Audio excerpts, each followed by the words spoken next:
Hello, and welcome back to the World of Wysteria.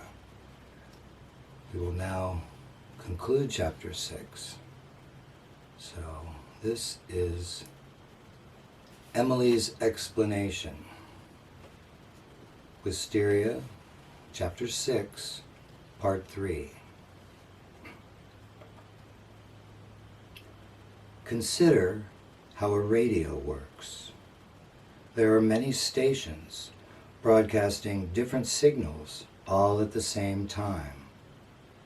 These radio waves are moving around in the same physical space, but they stay separate from one another because the waves vibrate at different frequencies. These waves are everywhere. They're all around you. When you turn your radio on and tune it to a certain frequency, you can pick up a particular station, but only one of them, even though the other stations are broadcasting. If you turn the dial a little bit, you'll pick up a different station. The waves haven't changed at all, and neither you nor the radio have moved anywhere. You just tune to a different frequency. Does that make sense? She asked. Yes, he said. I think I'm getting the picture. Now, imagine that universes are like the different radio waves, Emily resumed.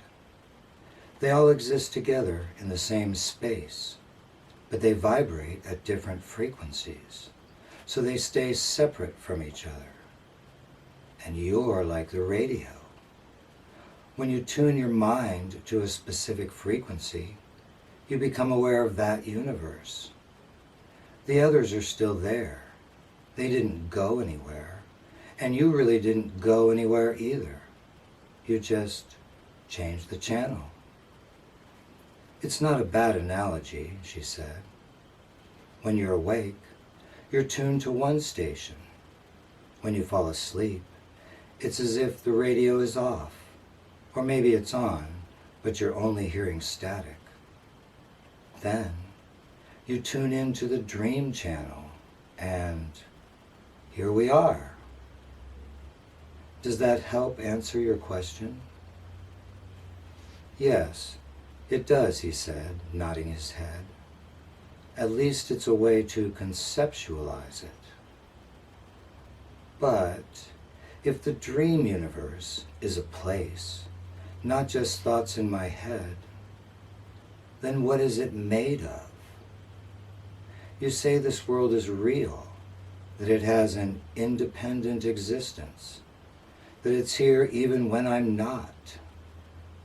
So then, what is this stuff that we're walking on right now? He asked, stamping his feet with his next few steps. He reached down and plucked a flower from its bed. What is this that I feel in my hand? What am I looking at? And what do I smell? He said, lifting the blossom to his nose. Are things in this world made of atoms and molecules as they are in the waking universe? And if so, how do my thoughts create that matter and then form it into this flower? These are good questions, she replied, smiling. Remember, I'm a traveler who happens to know a little about these things. I'm not a builder, and I'm not a scientist. Emily then took a breath and continued. As I understand it, when a person enters the dream universe, and I mean any person having any kind of dream, not just a dreamer having a waking dream, they enter a place of infinite possibilities. The stuff this universe is made of, the matter, is unformed.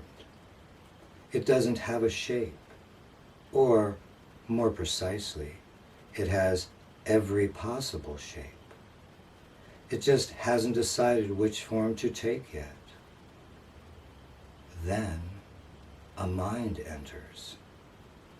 The mind has thoughts and feelings, which are really vibrations, and those vibrations cause the unformed or multiformed universe to take a particular shape, like a flower, for example. She took the bloom from Will's hand, held it to her nose, and inhaled deeply. Now, how the mind does this, I couldn't tell you. Will briefly thought over her explanation. Like everything else he'd learned from her, it was both logical and out of this world. Then what's the difference between an ordinary dream and a dream, he asked. How do dreams become worlds? Let me see, said Emily. I think we need another analogy. Have you seen that memory foam stuff? They make mattresses and pillows out of it. Yes, he said. I know what you're talking about. If you press into it with your hand, you leave a handprint that stays there for a while, but then it slowly returns to its original shape. It behaves like a thick liquid. That's what happens when you dream, she said. Your mind makes an impression in the fabric of the universe, but the things your mind creates start to fade as soon as your attention leaves them. The universe returns to its uniform structure.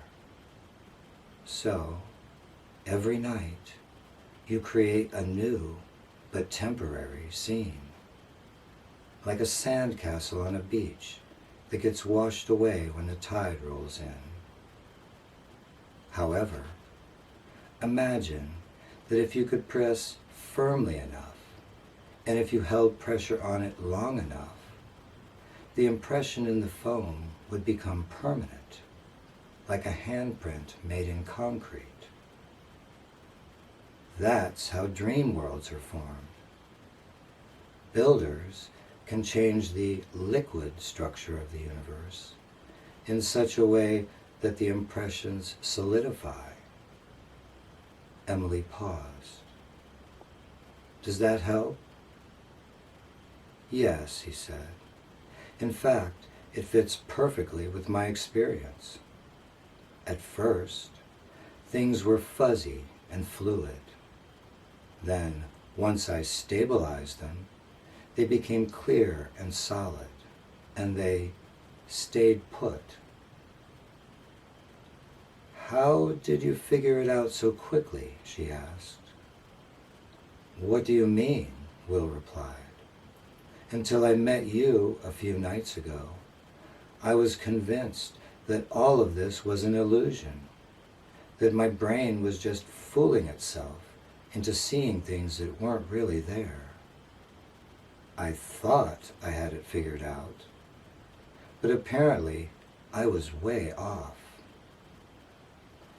But you figured out how to build, she said. How did you discover the method? Will recounted what had occurred over the last week, explaining that it was a combination of observation, logical guesswork, and trial and error. You make it sound simple, she remarked when he'd finished, but things often seem that way to people who have innate talent. I had an uncle who was a natural athlete, great at golf, bowling, pitching horseshoes, never took lessons. He held several course records, bowled a perfect game, and once pitched 98 out of 100 ringers. Most people could never do that, no matter how many lessons they took or how much they practiced. I asked him once how he did it, and he told me that it was simply a matter of how and when you released your right hand. She laughed. Other people might be able to discover and understand that principle, but how many could put it into practice and actually get those results? You're obviously clever, Will, but you're also a natural builder. Believe me, from what I've seen, you're way ahead in the game right now. It was an encouraging compliment, for unlike Emily, who had visited many other worlds, Will had nothing by which he could measure his progress. I'm sure I'll have many more questions, he said, but I think that's enough information for one day. I have plenty of things to process for now. Emily laughed. Yes, I'm sure you do. There's something else I'm curious about, though. You said that during your first dream, a woman told you which direction to go, and that's how you found the fountain. Yes, Will replied. I haven't seen her since that night, though I've thought about trying to look for her. And she approached you? Yes, she did, he said. It seemed strange, but of course it was all strange, so I didn't think too much about it at the time. My guess is that on some inner level, I knew I should go to the square, and creating her was a way for my subconscious to communicate that information to me. Does that sound reasonable?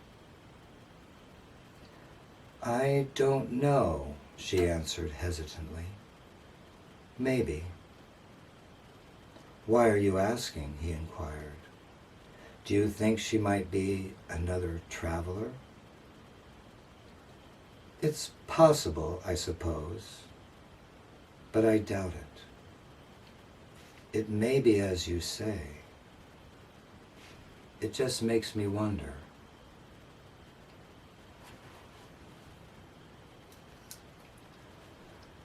And that concludes Chapter 6.